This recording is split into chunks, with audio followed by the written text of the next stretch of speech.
Walking through the empty mall at night has always been part of the job. The place is huge, filled with shops that, during the day, buzz with life, but now stand silent and dark. I've been doing this for 3 years, walking these corridors, knowing every corner and every light. It's quiet, just the sound of my footsteps echoing off the walls. One night, something was off.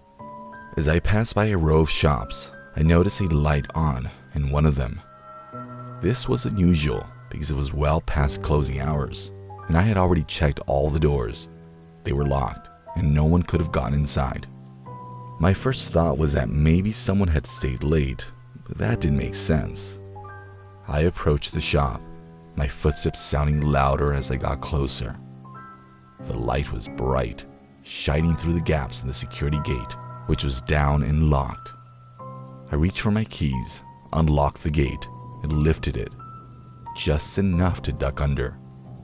Inside, the shop was empty. No one was there. The light I saw was just one of the ceiling lights, flickering slightly. I walked around, checking the back and the storage room, but found nothing. No signs of a break-in, no signs of anyone hiding. As the night wore on, the pattern of lights flickering on in different stores grew more frequent. It was just me in the silence. They got to the point where every flicker made my heart skip a beat. Not again, I think, feeling a mix of dread and annoyance. Then, after some time, the lights went out. Total darkness swallowed me whole, and I felt my heart start to race. I fumbled for my flashlight, the beam slicing through the blackness like a lifeline. That's when I heard it. Footsteps, not my own, coming from somewhere in the dark. Before I could react, he was on me. This guy, wild-eyed and frantic, sounding like something out of a nightmare. He was screaming nonsense, and I could tell right away he was high on something fierce. Then I saw the gun in his hand, and my blood ran cold.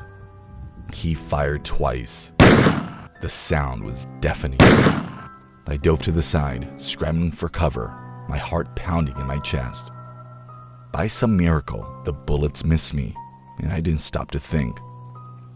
I ran, my only thought being to get to the security room and lock myself in. I made it, slamming the door shut and throwing the deadbolt. I was safe for the moment, but my hands were shaking so badly I could barely dial 911. The dispatcher's voice was a lifeline, calm and steady, promising help was on the way. Then came the waiting. It felt like an eternity, crouched in the dark, listening to the chaos outside. I could hear him moving around, shouting, breaking things. My mind raced with fear, but I forced myself to stay quiet, to stay hidden.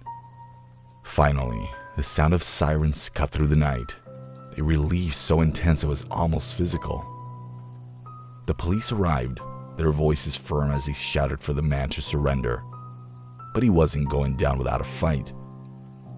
I heard the shots, a rapid exchange of gunfire that made me flinch with every sound. It ended almost as quickly as it began. A final shot, a shout of pain, and then silence. The police had done it. They shot the guy in the leg, neutralizing the threat. They arrested him, taking him away in handcuffs. The danger was over. The aftermath was a blur. Police officers were sweeping the building. Flashlights were cutting through the darkness. Statements taken, reports filed. And through it all, I was just trying to process what had happened. I was alive, unharmed, but shaken to the core. This night would stay with me, a stark reminder of the unpredictability of life and the thin line between safety and danger.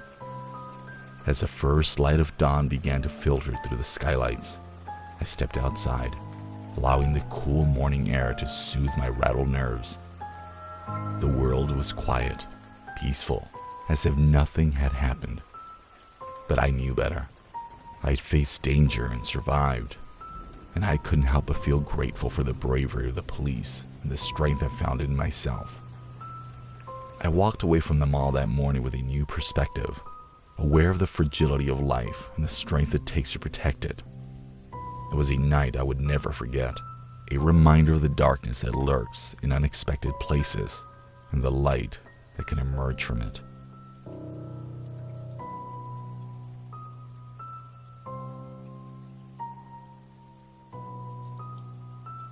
The night was just like any other at the general store. I was there, alone, surrounded by the artificial glow of fluorescent lights. The rest of the mall was dark and quiet around me. This was my world after sunset, a small island of light in a sea of darkness. The store was my responsibility, and I took pride in keeping it running, even when the rest of the world seemed to sleep. Then, out of nowhere, a rattling noise broke the silence. It came from the gate that separates the store from the mall's main corridor. At first, I thought it might be the usual, maybe a late shopper or a security guard doing rounds. So with a sense of duty, I walked towards the gate, expecting to greet a familiar face. But what I found was far from routine. Instead of the expected visitor, I saw a stranger standing on the other side of the gate. Their hands were on the bars, gripping them tightly. The sight took me by surprise. This wasn't someone I recognized, not a colleague, not a lost customer, just a person, shrouded in darkness, an unexpected presence in the night's quiet. My initial surprise quickly turned into unease. Standing there, just feet away from the stranger, I couldn't shake off a growing feeling of apprehension. Who was this person? What were they doing here at this hour? The night eventually passed, and the dawn brought the familiar routine of early customers. Standing there, just feet apart, the gate between us felt like the only thing keeping me from something I couldn't quite understand. It was just him and me, the stranger, with nothing but the night silence around us. Then, as quickly as it had all started, it ended. The stranger let go of the gate, turned and melted back into the darkness of the mall. The silence that followed felt different as I stood there alone again. It was heavier, charged with a new sense of unease. I tried to shake it off, to tell myself it was nothing, but the feeling wouldn't budge. For the rest of the night, every little sound seemed louder, and every figure in the corner of my eye seemed more suspicious. I was on the edge, jumping at the slightest noise. It wasn't like me. I've always been the calm and steady type, but something about that encounter had gone under my skin. As the first light of dawn started to seep through the mall's entrance, I felt a small sense of relief. The night was over, but the memory of that encounter stuck with me. It was a stark reminder of how quickly things can change, and how the familiar can suddenly turn unfamiliar in the blink of an eye. Reflecting on it now, I realize that night marked a shift in how I see my job, the mall, and the night itself. I used to find comfort in my routine, in the quiet solitude of my shifts, but now there's this underlying tension, a constant reminder of the unpredictability that comes with the darkness. It's funny, in a not so funny way, how a single moment can change everything. That night, the stranger at the gate will stay with me. A nagging reminder that sometimes the things we can't see, the things we don't understand, are the ones that can leave the biggest mark on us.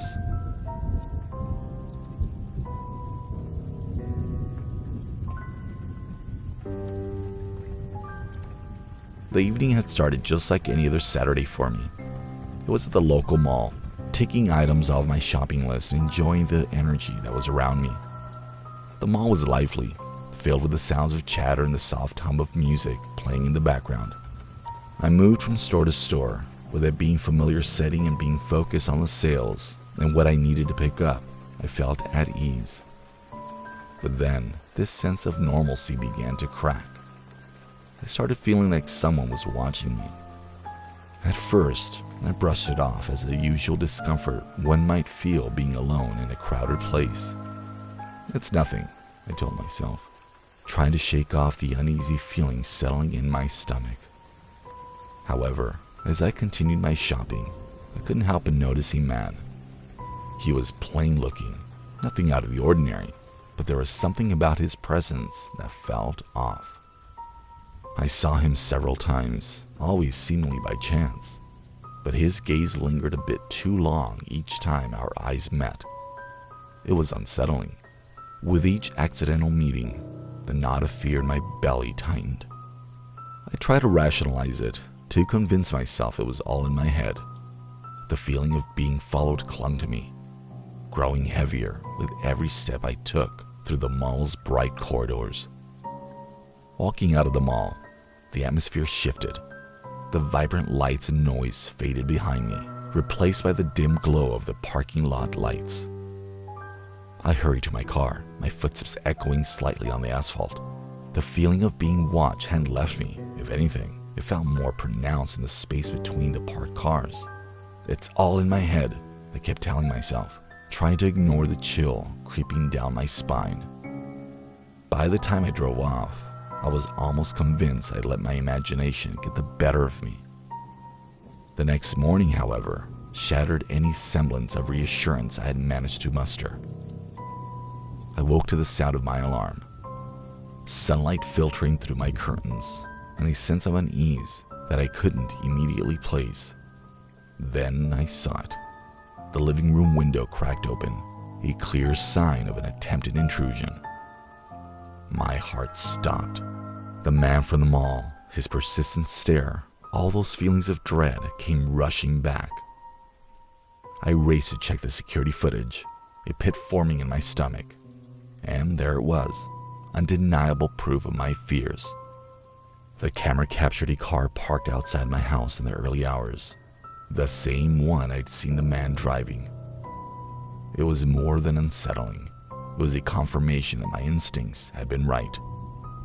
He had followed me home. This wasn't just a random feeling of unease at the mall. It was a real, tangible threat. The way it dawned on me hit me like a ton of bricks.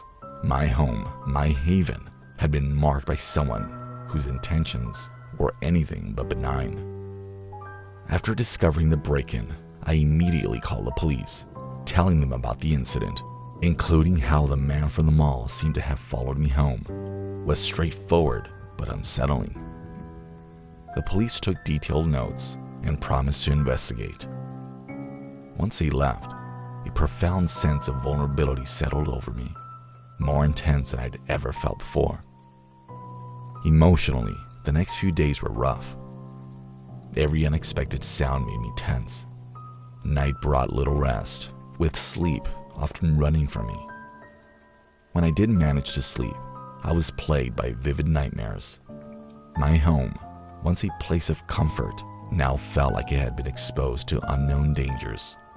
The constant fear was exhausting, making every day a challenge to get through.